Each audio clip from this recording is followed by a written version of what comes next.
If you come home mentally or physically from a prison, you may think that you're entitled to stuff, that people need to give you another chance, that you should be now looked at as the person that you see in the mirror.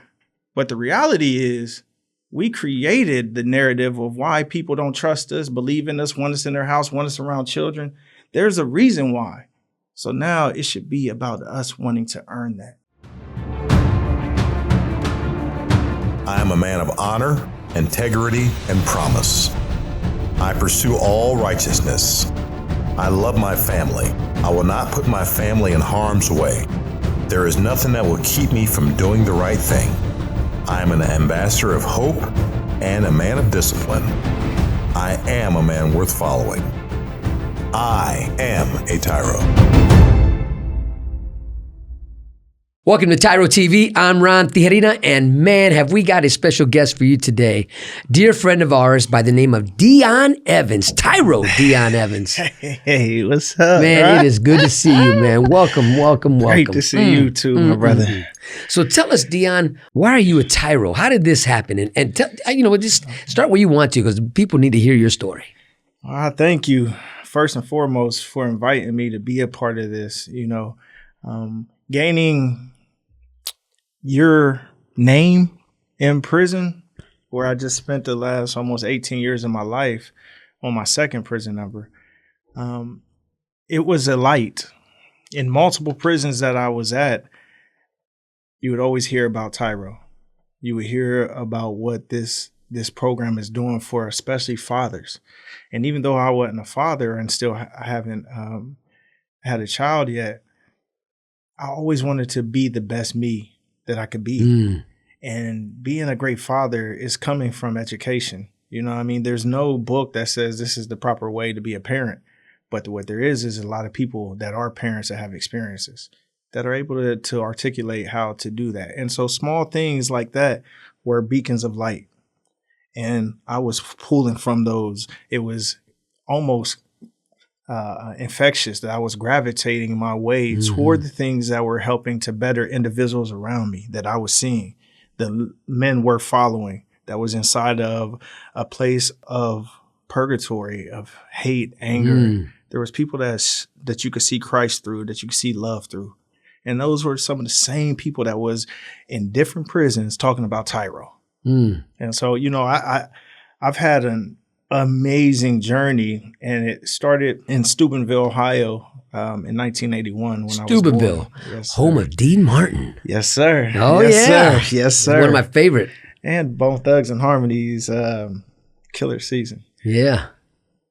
We moved, my mother and myself moved to Columbus, Ohio in 84. So you currently reside in Columbus today? Yes, sir. Wonderful. Yes, sir. Very happily. I truly am grateful to be in such a big, innovative city, especially coming home after all that time. I felt like a tourist in a foreign country because it has grown in so many ways. And even in the places that I lived and grew up in, it does not look the same. So let's put it in perspective then. Yes, sir. When you went to prison, what was it like when you went to prison? What was life like before that? Well, I mean, what was like? I remember me before I went to prison. VCRs were still $300. Yes, sir. So what do you remember was going on when you went that is no longer there? It was 2006 when I committed I committed 3 burglaries, and I was convicted of 2. And back in that time, see, crack was king, and inflation was low. Life was a lot simpler than what I came home to.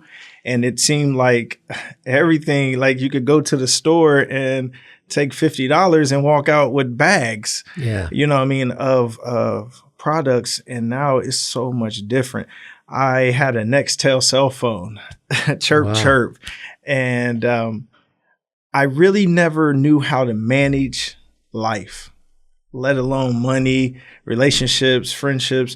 I really didn't know how. I was an adult child. I came from a great lineage, but I was so focusing on self that I didn't take advice from the people that was around me per se, because I felt like they didn't know what they were talking about, even though most of the time they were 30, 40 years older than me. Yeah. That's how we are when we're young and dumb, right? Yes, It's all about us and our selfish attitude and our selfish ways that ends us up in a place, wow, they told me if I didn't straighten up, I would end up here, and I didn't take them at their word. Yes, sir. Right. Yes, so let me stop you a little bit. So when you went in, you got to experience the cell phone. See, they didn't have them when I got out. So 2006, right? Yes, sir. So now we're in 2025. Since you've been home, what's the greatest impact of seeing something? Like for me, I'll give you an example. I remember the first time I heard this when coming home from prison. Would you like cash back? Right? I'm like, what? Yes, what do you mean do I want cash back? Right? So that was a whoa. Yes, sir. Right? I remember my driver's license and driving down the highway and seeing a speed limit sign says 70 miles per hour. Yes, sir. I'm like, what? So what do you? Oh man, it like I said, it seems like in a foreign country, or it's like everything is different. People don't want you to have cash today. Like stores are giving you deals if you spend with your card, but then other places there's so much going on with scams and stuff that at times I don't want to have credit cards or I want to have cash.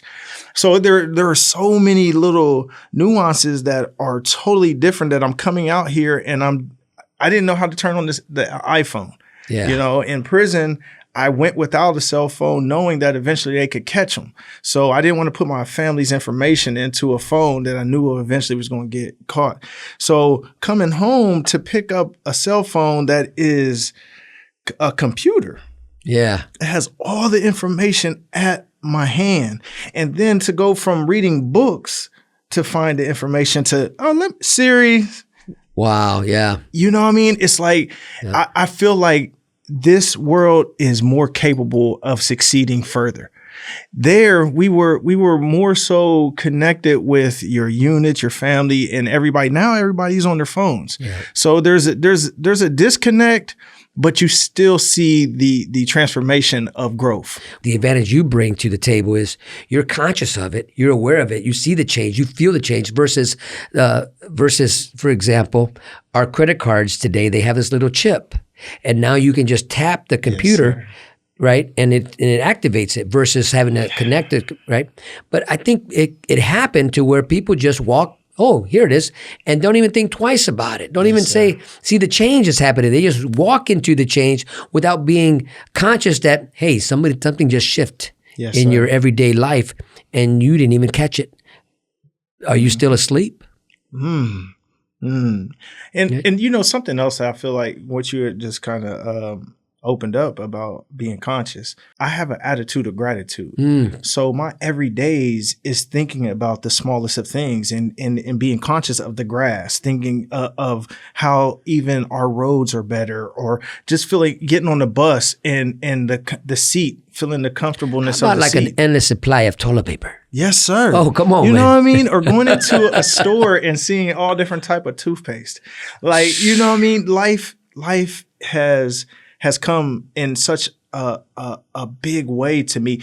And when I was in prison. How much time did you do, Dion? I did 17 and a half, and then I did the last 6 months in a halfway house for TC, transitional control. And it gave me an opportunity to slowly come back to society. Then would I see a lot of people that will go to their family members' couches or a loved one's bed, and then they're asking that family member for help about a world that they don't know nothing about, reentry. Yep. You know, they're like, oh, can you tell me where should I go get a job? Well, hold on. A halfway house, they're getting paid to teach you those things.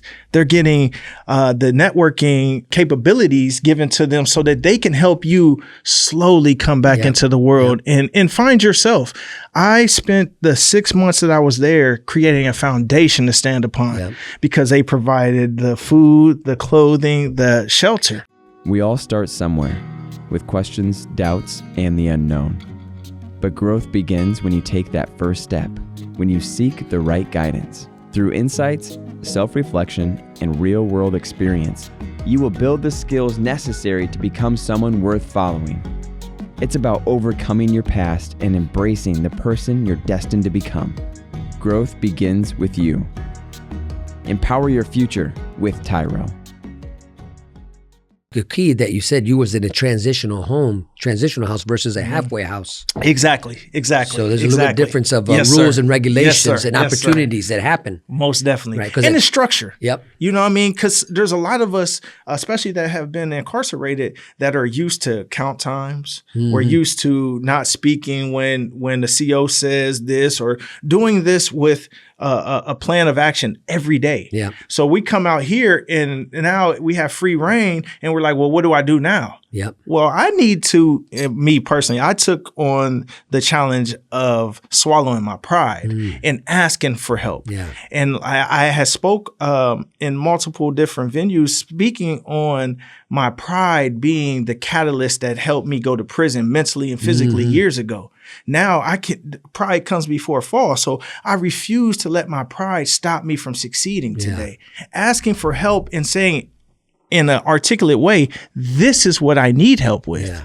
And not, please, now I don't need you to do more, because now you're becoming an enabler. Right. I need to figure out how to manage life on life's terms, 1 second at a time. So we say it in the world of TYRO, double H. Yes, I'm hungry and I'm humble. Yes, sir. Right? Because I know I'm hungry for success, right? But we also know what the TYRO logo says up here on top. What's that say up there? Success is never a one-man show. Come on. And when you can really embrace that. Yes, sir. You know, I want to be successful. Guess what? I only know what I know. Yes, sir. I need a lot of intelligence, a lot of support, and a lot of love, a lot of understanding, a lot of forgiveness, right? Come on. Yes, sir. Around me, you need that. We need that to help catch our footing, find our footing, stand on our own two pillars, right? Where we can say, yeah, I've arrived and I'm going somewhere. But guess what? No matter how ugly our story is, that got us to the place where it's our story. Yes, sir. And now we don't run from it, right? We don't glorify it, but we've learned from it, we've grown from it, and we've embraced it to where now we can help others achieve their destiny by way of becoming a TYRO, becoming a man or a woman of honor, by owning their story. By helping them understand that what you're going through is just an event in your life, not a lifestyle. Yes, sir. My sponsor would always say to me, this too shall pass. The military says improvise, adapt, overcome. We by nature are overcomers. When we just decide to get back up. There's so many people that fall and are so afraid or so challenged that getting up hurts more, or that they think it does. Yeah. I was definitely in different situations in prison that my life was threatened. My body sexually was threatened, and so many different situations that I was able to pull from and learn from. Repentance is to turn away and never do again. Well, that's through our decisions going from childhood to adulthood. We see the things that we did as a child and we say, oh, no. Those were selfish, impulsive decisions that I choose not to do today. That's a choice. We were given free will. And I say, I don't feel, the people use the word change a lot around me. And I say, I don't know about if I feel like I changed. I grew up. I evolved. And I utilized the place that I was in. Instead of looking at it as a holding cell, I turned it into a college. Come on. A place of higher learning. And there were individuals who were so capable around me, because something I continuously throw out there is that when a person commits a crime and goes to prison, they don't lose their education. So you have doctors, lawyers, judges, police officers, all type of different individuals who are in that environment who, once they are willing, are capable of teaching you so much. Architects. Yes, sir. You know, fathers. I was about to say marriage, you know what I mean, have lived life, have owned a house, have owned a business. Business owners. And now they can give you that understanding if you are willing as well. So there's a saying that I embrace: when the student is ready, the teacher comes. And flip that: when the teacher is ready, the student will come. And like what you're saying is becoming a sponge, right? And not looking at the prison as a monastery, Yes, sir. right? Or not looking at it as a mausoleum, but a monastery. There it is, right? And understanding that a mausoleum is where they what? Bury the dead. Yes, sir. But a monastery is where you come to know who you are. Yes, sir. And what your purpose is. like that. So what happened in prison that really turned you on? Because you weren't a great guy. No. You were, even going to prison, a transformation had to take place to get you to wake up, right? Yes, sir. And what happened? What is it that you experienced that said that you made that conscious decision, I'm not doing this anymore? Okay, so like I said, this is my second prison number. So I did a year in Noble Correctional Institution in 2004 to 2005. And I started taking programming while I was in there. Now, I graduated from a Christian school with 3.6 GPA in 1999. My mother, she was a godsend. Well, she was with me totally that first prison number. And she seen me growing. And she knew what she had instilled in me. Mm-hmm. So when she came to pick me up from Noble in July of 2005, she said, Dion, I'm not coming back to prison with you again. I said, yeah, me neither. Shoot, I ain't never coming back to this. And we drove up out of that parking lot. 13 months later, I was back incarcerated on my way to do a 20-year sentence. And my mom didn't come back. Not physically to the extent of what she did before. Food boxes, clothes boxes, everything. Yeah. This time, she put a tough love type of aspect out there for me and said, Dion, you are capable. You are really someone that can make it, but you got to figure that out. And so they sent me to Lucasville as my parent institution, because one of the houses that I burglarized was a correctional officer's house. And he worked at CRC. And so immediately getting off the bus, it was a culture shock. Even though I had been there before, now I'm there with a 20-year sentence and I'm 25 years old and I don't know what that really looks like. So now I have so much on top of my shoulders that I'm coming into an environment that there's a staff member whom I've harmed. I immediately had fear. I know about inmates in prison, so there's a fear there for that as well. But now I have staff that could potentially change the course of my life. And I walked in there. They put me into protective custody immediately at CRC for 5 days. And I started that journey. They sent me to Lucasville 5 days later as my parent institution, and it's maximum security. The first prison I was at was minimum medium at Noble, a kids camp. Now I'm going to an adult prison where every word that proceedeth out of the mouth could get you harmed or killed. And so I definitely had to grow up immediately, and it started something that I never could have imagined was going to happen. I went to trial during my case, and the people that testified against me, though I had anger, childish anger, I also had an ear. And there was a woman that got up and testified against me who I had broke into her house. And she planted a seed that day. The correctional officer, he planted a seed that day too, because I knew I had offended him in such a major way. I just had never been put in a position to see how I was affecting people the same way by my decisions. For that, me going to trial definitely said, hey, now I'm going to show you. I've been telling you all these times you've been getting in trouble in the past. Your mother been paying for everything and getting you out of trouble, keeping you out from going to juvenile.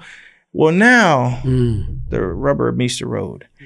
And it truly, she said, I don't want to live in that house anymore. He rummaged through my drawers. I don't want the property anymore.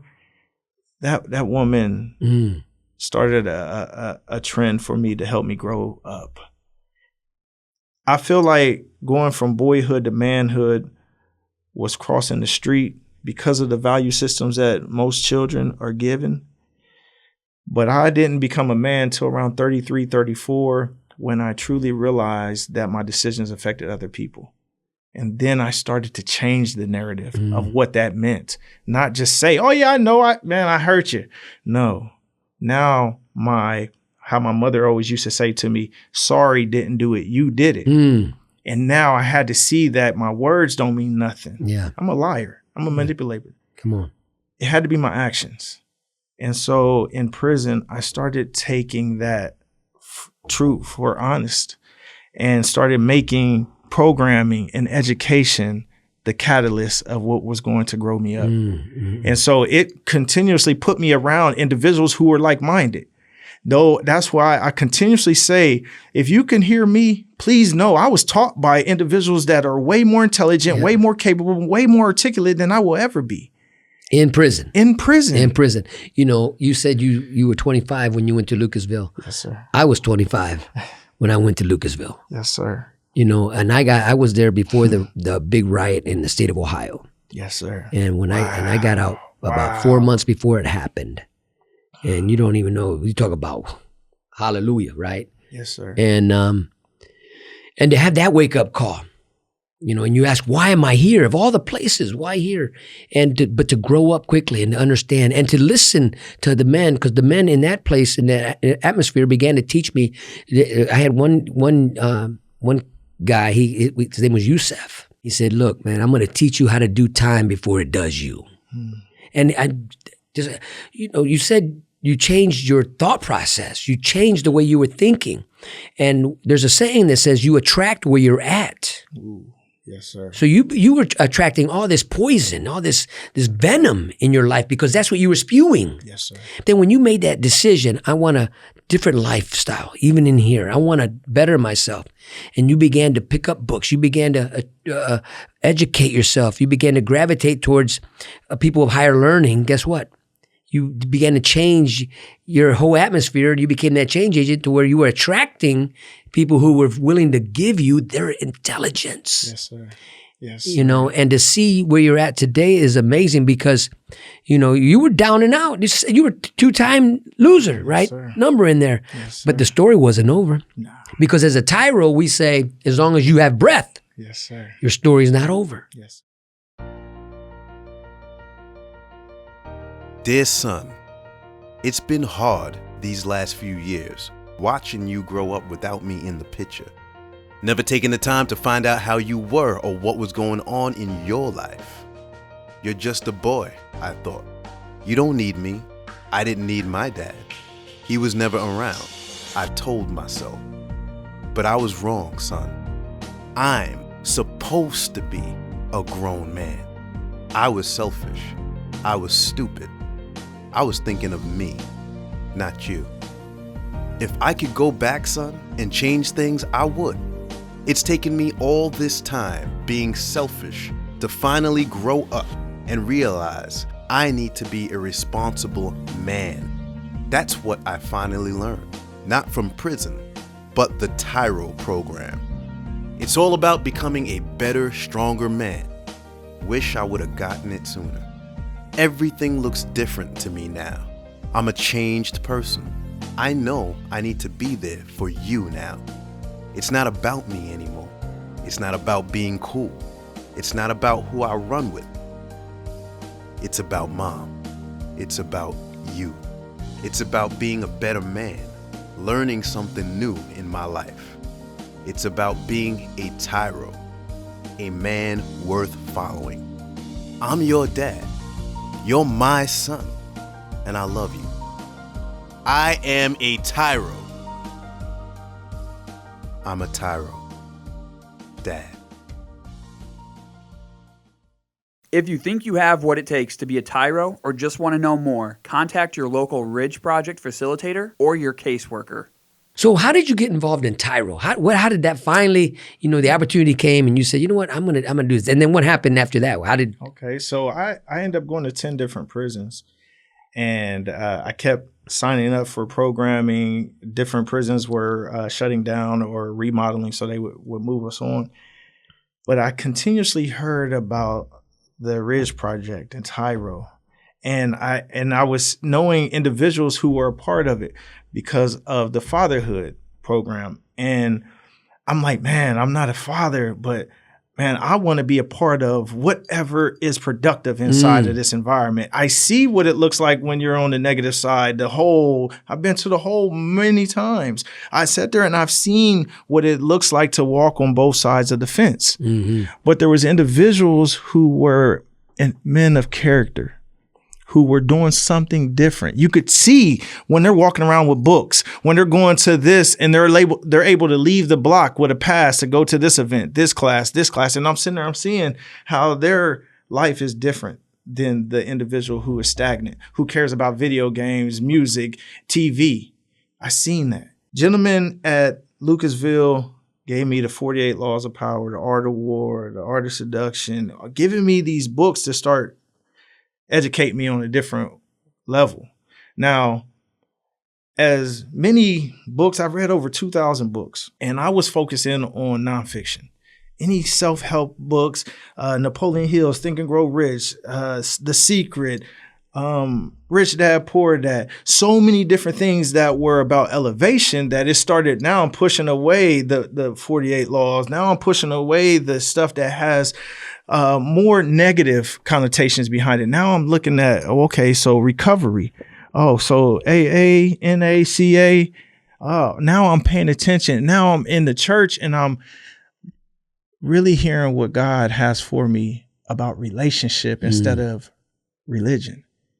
And I took every opportunity around me to grow up, man, because I knew how I was hurting so many people that there's a lot of people that left me when I was locked up with that tough love because of my decisions. I had pushed them away. Yeah. And I didn't want to take people hostage. So I didn't say, hey, I need a girlfriend. I need this.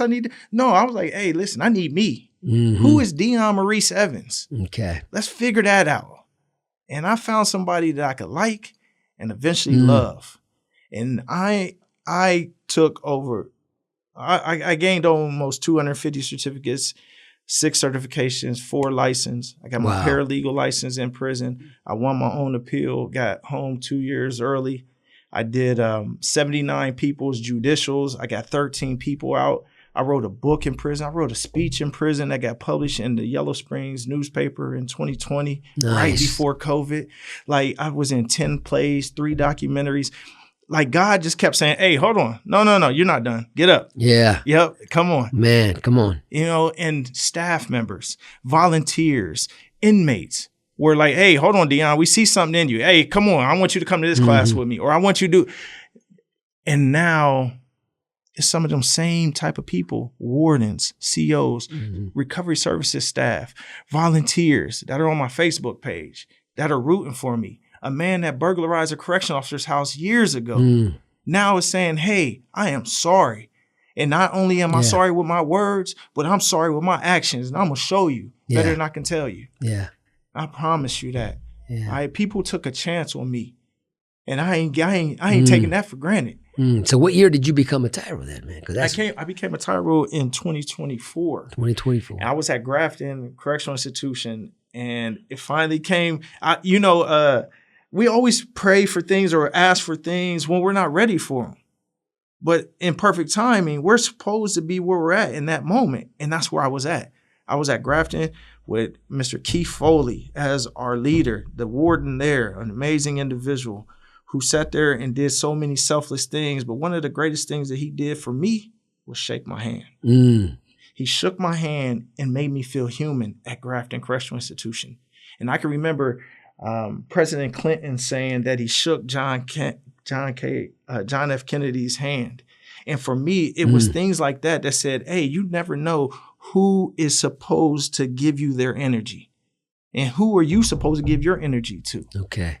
You know, I became a TYRO for the leadership class.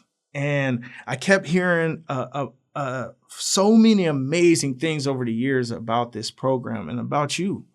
And I had a really good friend named Rondell Singer who was at Marion Correctional Institution with me. And he went home, I think like 2014, 15. And he sent me a picture of you, him, and Tim Richardson.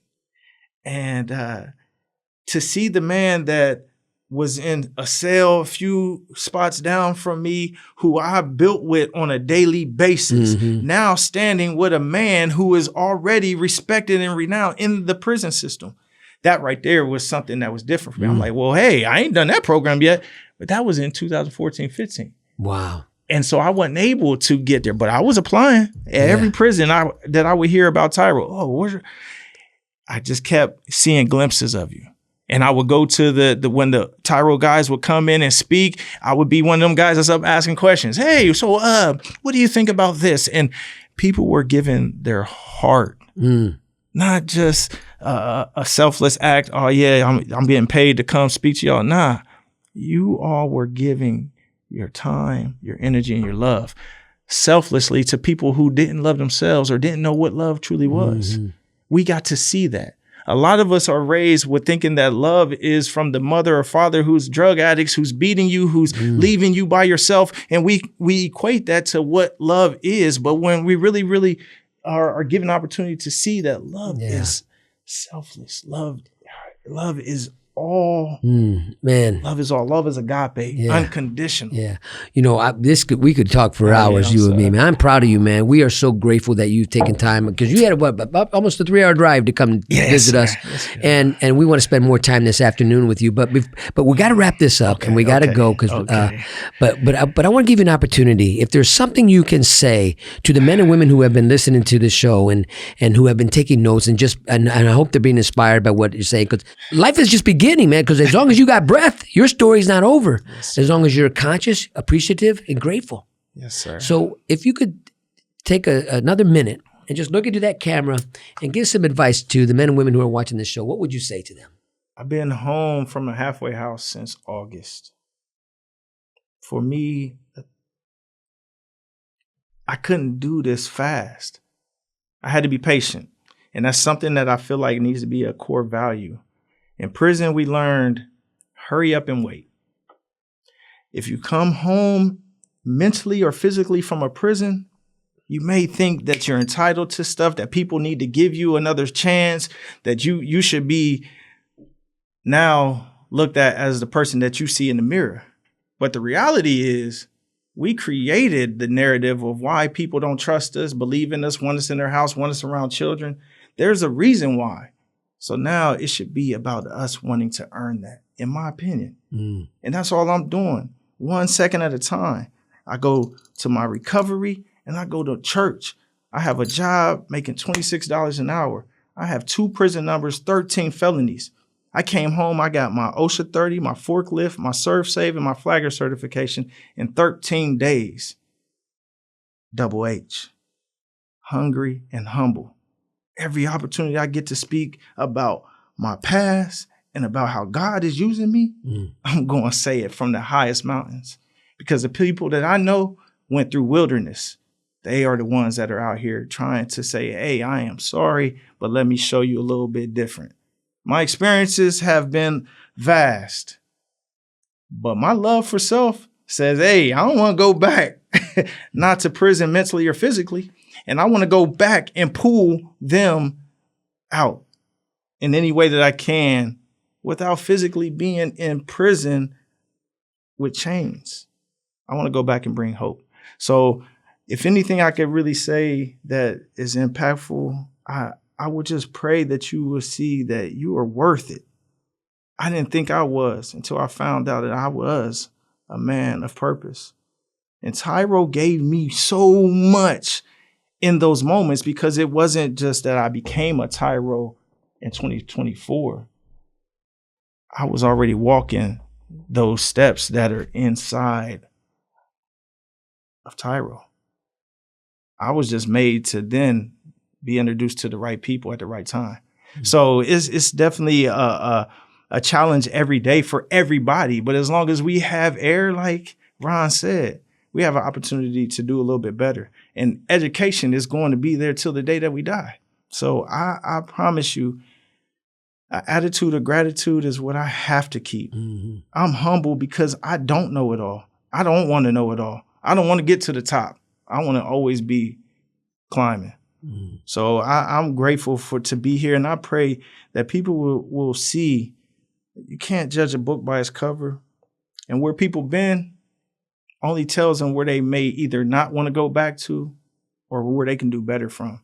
So please, man, believe in TYRO, man, because there are people that have lived experiences that are giving of themselves because they don't want to go backwards. So as much as I may be helping, y'all helping me too. I promise you that. And I'm grateful for these moments. And I'm going to keep speaking and letting go and letting God. I ain't in the driver's side. I drove down for 3 hours, but I was in the passenger side because God had me while it was raining. Thank you for this time, man. Thank you. My name is Dion Evans. I'm 43 years old, and I'm definitely a TYRO. That's what we're talking about, man. Hey, listen, everybody. Thank you for letting us be part of your journey. And always remember, until next time, all of us here at the World of TYRO are rooting for you.